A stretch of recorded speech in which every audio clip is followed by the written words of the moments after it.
Great. So thank you for joining. This is our first Healthy Utah Community webinar. This is a new thing that we are now starting with the revamp of our Healthy Utah Community designation. My name is Alicia Duquara. I'm the Executive Director at Get Healthy Utah. And so I'll be doing a quick introduction and then turning over the rest of the time to Morgan, who is our Program Coordinator at Get Healthy Utah. Some of you might have heard about the work that we've done to revamp the designation this past year, and we've talked a little bit about it at our October stakeholder retreat. So I'm going to do a quick intro for those that may not know a lot about the designation, the revamp, so that we can all start from a foundation. So I'll go ahead and share my screen and share a quick few slides with you. So we are all here talking today about the Healthy Utah Community designation. This designation started as a partnership with the Utah League of Cities and Towns, and it started back in 2020, was our first towns and cities that got designated. And to date, we now have 33 cities and towns across Utah with the designation, and you can see that map. Got great representation across the state and are excited for those cities and towns that have already got the designation, have been engaged in this work, those that might be looking at getting redesignated as they hit their 3-year designation mark, and then those that are interested in exploring and seeing if you can get this designation for your community. This is, again, a 3-year designation, and so every 3 years you would look at where your city and community is at and see where you can continue to work. And then we do award cities and towns and recognize your efforts in conjunction with the league at the league's conference twice a year during the spring and fall. As I mentioned, we have a revamp. So we started in 2020 and we came up on the 3-year mark. And so we looked at what we've done the last few years and how we could improve it. And so with this revamp, we started last spring with some focus groups, talking to different experts in the field, as well as the cities and towns that have done the designation, those that are interested, to get feedback on where can we improve and how can we continue to make this designation work for everyone and be beneficial. And so you can kind of see on here some of the groups that we brought together to do these focus groups in the past year. And the feedback overall that we got was having a little more guidance on coalitions. And if you've seen the webinars that we're starting to do, one of the topics is about coalitions. So if you want to learn more about the coalition piece, you can join that webinar. We also got feedback about urban versus rural communities. And we know that communities across Utah are not all the same. So how can we make sure this designation works for every size and type of community? And so we made some changes according to that.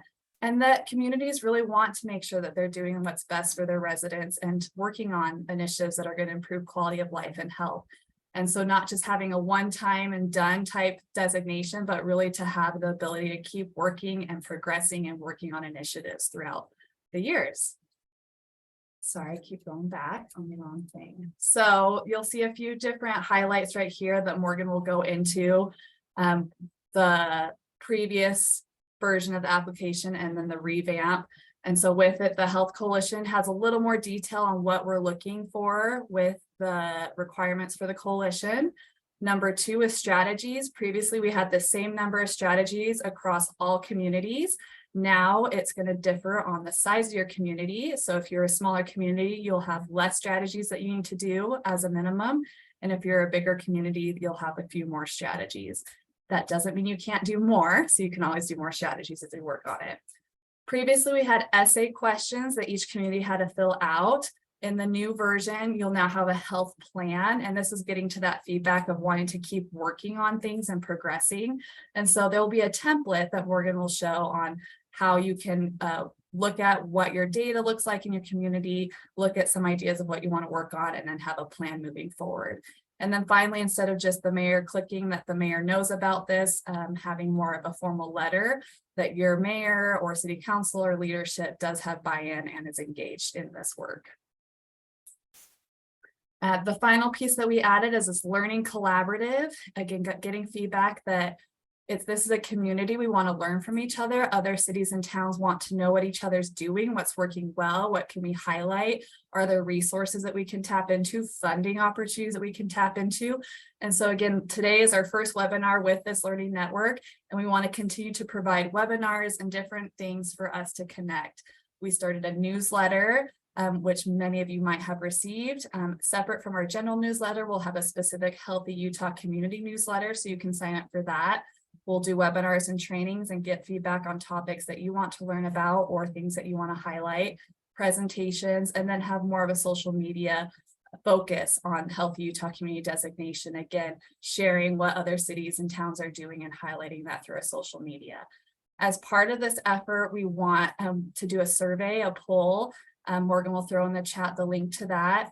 And we ask that you fill it out after the webinar. And the questions on here is to give us some feedback on this learning network piece. What would be most beneficial to you in your communities? What topic areas are you interested in? And some other questions just about the learning network side of it.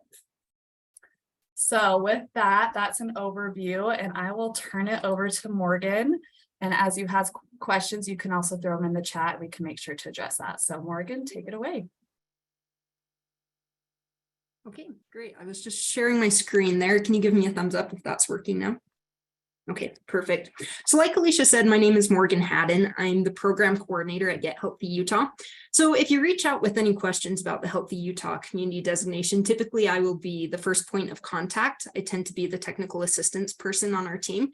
But sometimes, of course, Alicia can jump in. And just as a staff, I want to say that we are really dedicated to trying to support any community that's interested in this designation. Our goal is not to make this a really lofty thing that's difficult to obtain, but really our goal is to help any community feel empowered to focus on health and to improve community health, in their own neighborhoods. So I realize since we're trying to keep this designation short, or this webinar short, I'm going to be sharing a lot of information quickly, but I do plan to pause occasionally and ask for any questions after different segments. So if you have any questions during my presentation, please feel welcome to either drop them in the chat, and Alicia will keep an eye on that and help me make sure that I don't miss questions, and either I will address them during the presentation or at the end with a question and answer. And also you're welcome when I invite questions to come off of mute too, if that's easier for you. So with that, I will go ahead and jump right in. So we are starting off here at the Get Healthy Utah website, which is pretty simple to remember. It's just gethealthyutah.org. And we have a tab here at the top that leads you to the webpage for the Healthy Utah Community Designation. So just like Alicia said, I'm going to start out with a little bit of basic information here. There are 2 application deadlines each year for you to turn in your application to be designated. The first one is in the spring on March 1st of every year, and then the second one is in the fall for August 1st of each year. And just like Alicia mentioned, if we review your application, you look good, you qualify, then you will be awarded the designation at one of 2 biannual conferences that the Utah League of Cities and Towns holds. So if you get your application in by March 1st, you will be recognized in April at the Utah League of Cities and Towns mid-year conference, which takes place in St. George. If you turn in your application in the fall by August 1st, you will be recognized in September at the Utah League of Cities and Towns annual convention that takes place in Salt Lake City. There's really no difference in earning the designation at either conference. It's the same designation, same way, everything. It just varies where it's held each year. And so what happens is after you turn in your application, our board will review the application, and if you qualify, if everything looks good, you'll receive the award, and also you'll be added to our website here. So we'll notify you probably about mid-March if you submit your application by then. And then we'll reach out, notify you, and we'll ask for some images that you can submit, just supporting some of the information in your application, some of the strategies. So we just ask for these images to post here on our website, or also to include in the awards videos that we show at each conference. So that's just what you can expect. You can expect to be notified a few weeks before and just be asked for pictures to support. So let's see, I'm going to go ahead and click here, learn more about applying. This is going to be a really helpful webpage for everybody. One thing I want to point out, though, is that once you are ready to apply, what we ask is that you email us and we will send you a fillable application. So you can click here to download the application, but this is just a PDF. It's not fillable, anything like that. It's just a really helpful resource for you to look over as you're preparing to be designated. But once you're ready to start filling out the application, and at any point you can email us, just shoot us an email at info@gethealthyutah.org. Let us know you want a fillable application, and we'll send you an application in one of two forms. The first one is just a Word document where you can add to it, you can save it, you can come back to it later. Or the other option is a fillable PDF. Now, both forms ask the exact same information, and you're just welcome to choose whichever format you want to fill out based on your preferences, what's easiest for you. And we just ask that once you complete the fillable application, that you email it back to us. So it's really a simple process. And so with that, I'm going to go through the 4 steps now for the application. But before that, I want to pause for just a second and see if there's any questions about the basic information I've shared so far. Okay. I just wanted to add, Morgan, for those previously that have done the designation, we did have you apply through the website. So that is a change. So it's no longer through the website, it's through emailing us. And this also helps us because sometimes we get an application last minute and weren't sure a community was interested. And so by asking for the application from us first, it kind of lets us know who's interested and then to be able to provide resources and support as you're working on the application. So it's kind of a layer for us to kind of keep track of who's interested and how we can help you. So just wanted to call that out again. Perfect. Thanks, Alicia. And I think now would be a really good time to mention, I saw in the chat that there's a lot of communities here that have already earned the designation. So like Alicia said, this is a 3-year designation, and it's a very similar process if you're reapplying for redesignation. So what we're going to do is, as Get Healthy Utah staff, we're going to be really proactive and reach out to your community about 6 months before the time you need to be redesignated, and just remind you that your redesignation is coming up. And then we do have a special redesignation application that we'll ask you to fill out. And now all of it is pretty much the same exact steps as the regular one. Like, you do have to resubmit a new letter of commitment, show that your health coalition is continuing to meet, and so on. So I'll explain more of the requirements there. But if you're expecting to reapply, we have the same thing, the 2 different formats. So thanks, Alicia, for mentioning that. So now the application really just requires 4 steps, and they're all fairly simple, but I'm going to try to go through each one in depth. So in order to qualify for the designation, the first step is you need to submit a letter of commitment. And so to try to make it easy on you, we have provided a letter template here that you are welcome to follow as closely as you want or as loosely as you want. But really what we're looking for here is an indication that your mayor and city council are, first of all, aware of the designation, aware that you're applying, are on board with it, and also really do prioritize health, or it is important to them, right? So for instance, you can see the sentence here: moving forward, our community has every intention to continue prioritizing health in our community and government processes, right? So just an indication, health is important to our community. The other thing that we ask for is just a brief summary of your efforts and qualifications. So basically, just make the case pretty simply why you think your community should be designated. And so it's really quite simple. So we just ask at the end that the mayor sign the letter, right? And also the city council. So we have here the chair of the council signature. We understand that in a lot of communities, sometimes the mayor is the chair of the council. So in that case, another thing you can do is just include the signatures of each of the city council members. So really, we are a little bit flexible here on the signatures. The mayor's is most important. And also we just want signatures to indicate that the entire city council is on board too. And so what that would look like in the fillable application is you can just copy and paste the completed letter and signatures and what's needed straight in the document. So that's really it. Are there any questions about the letter of commitment? Doesn't seem like it. Okay, great. We'll keep going on then. So the second step is organizing a health coalition. And this was still a step under the old application too. And really what we've done is just provided a little bit more guidance about what counts, what maybe doesn't. So to start off, first of all, you don't necessarily have to create a new health coalition. You are welcome to use one that is already existing, already meeting if it works well. But kind of what we're looking for in this health coalition is that the coalition should be the group of people who are over the designation, basically the group of people who do the work to make sure that the community qualifies, completes the application, develops the community health plan, and oversees its implementation, which I'll talk about a little bit later. So if it is helpful for you to start a new health coalition rather than use an existing one, that's perfectly fine. And kind of like Alicia mentioned at the beginning, we are trying to be really careful to make sure that this designation works for the largest urban communities and the smallest rural towns too.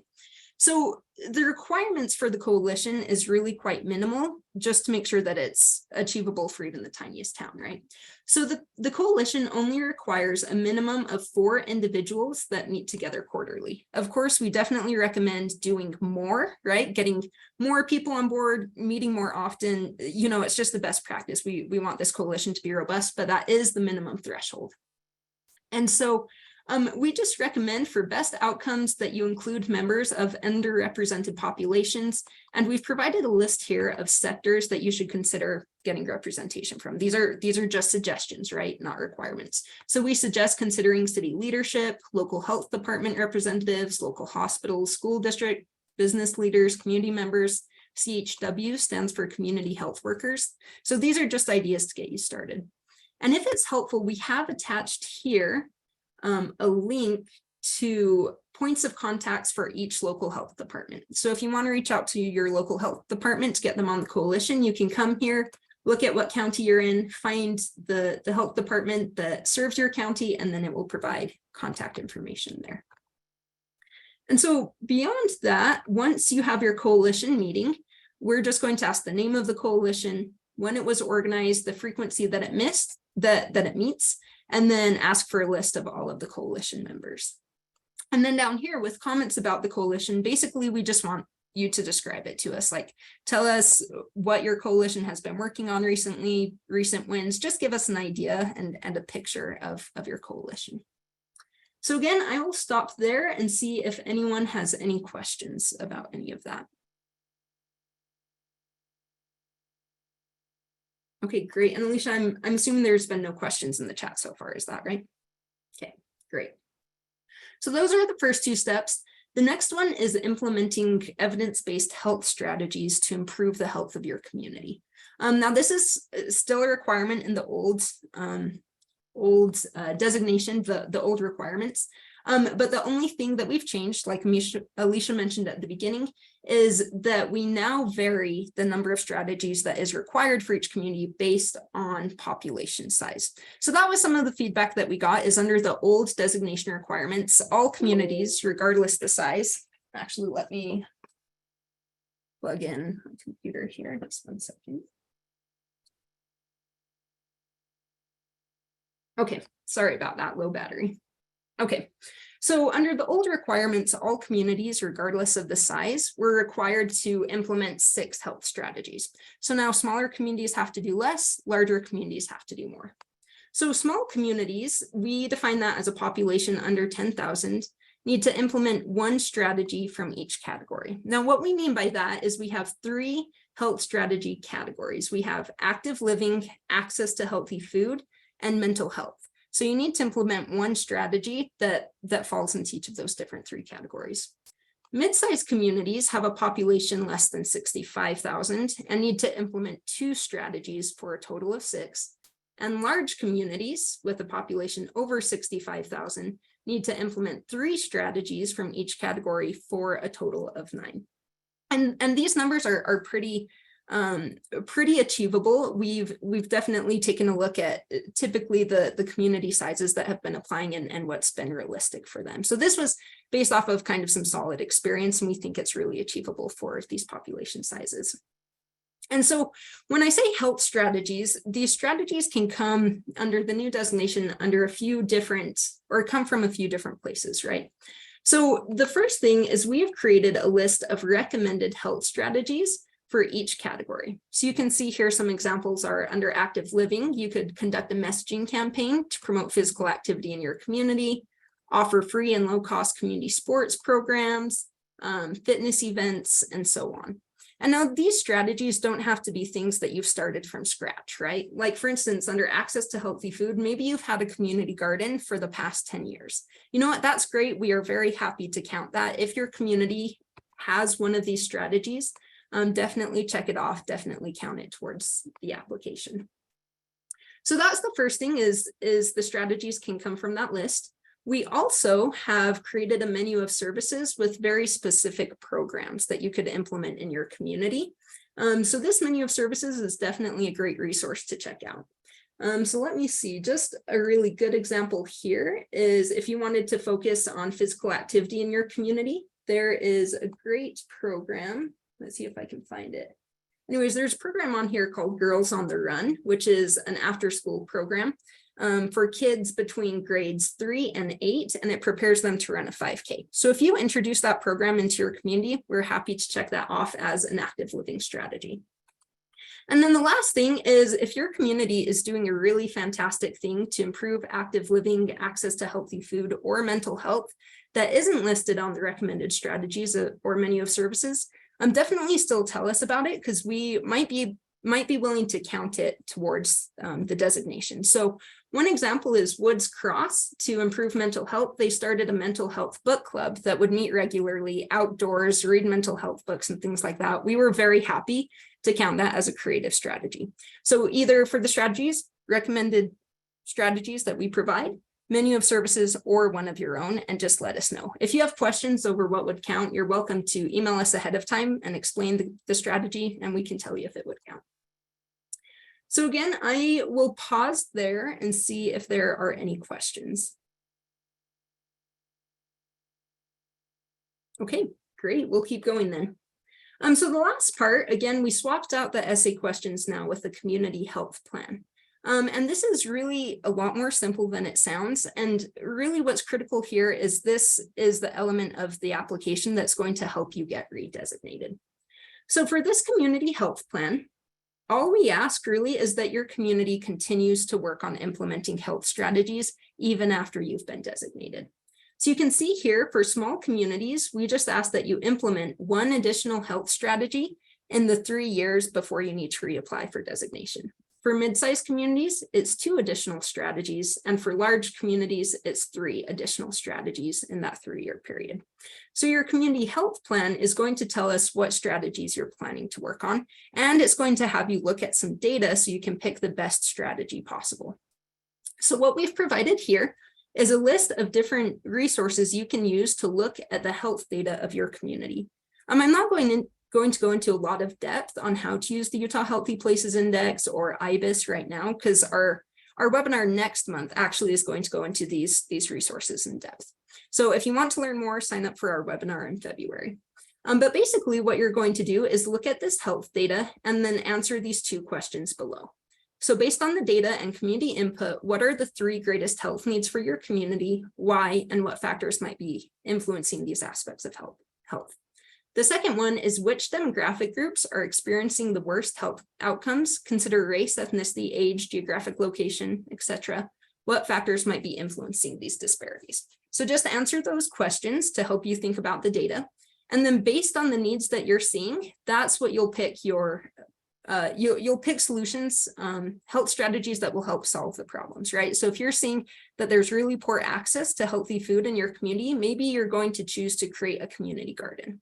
So here you'll just tell us that you're focusing on access to healthy food, and the strategy is in the next 3 years, you're going to create a community garden, right? And that's really it. That's all that is entailed in the health plan.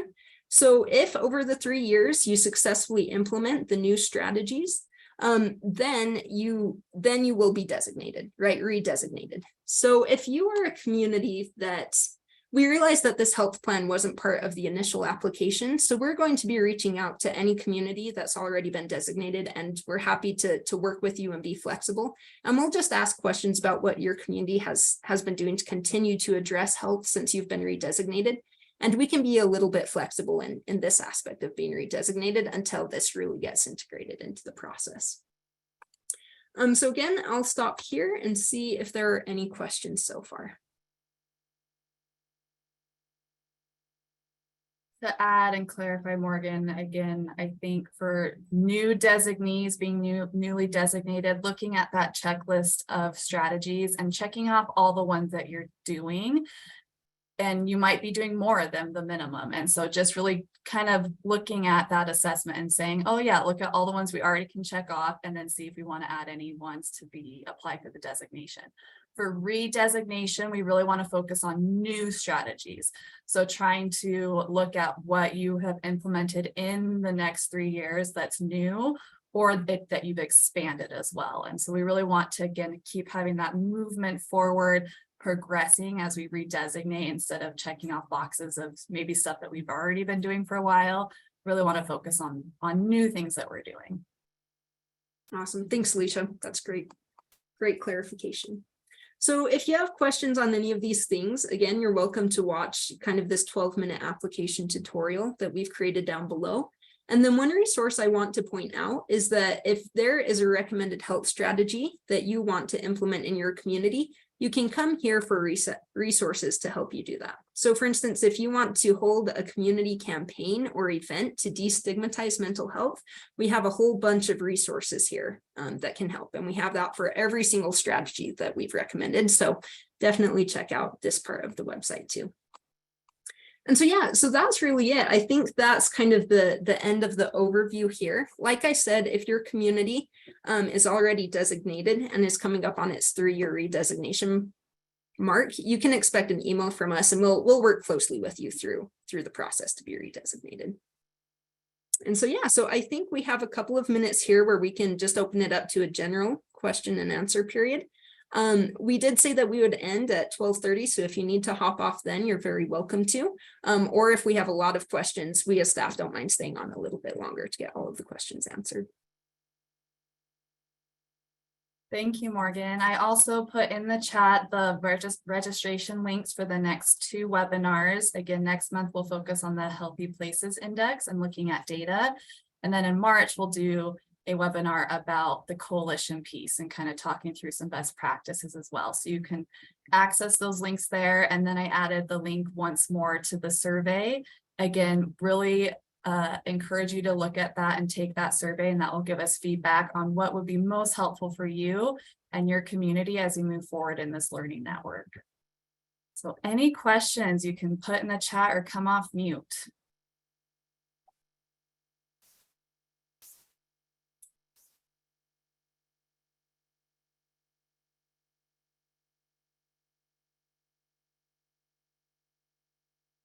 Well, it looks like, Morgan, you did a great job. No questions. Okay. If you do think of anything as you look and explore the website a little more, any of the applications, again, you can use that info@gethealthyutah.org email and reach out to us, and Morgan or I will help work with you. We are also able to do similar presentations in your communities. If you would like us to come and present at a city council meeting or a city staff meeting, we are available to do that virtually or in person if we're close-ish, to come and present this to your community and talk a little bit more about the designation. So please reach out to us if that's something you would like to take advantage of. Thank you for participating with us today. Again, we'll send out this recording along with some materials afterwards, and I hope you have a good rest of the day. Thank you, everyone.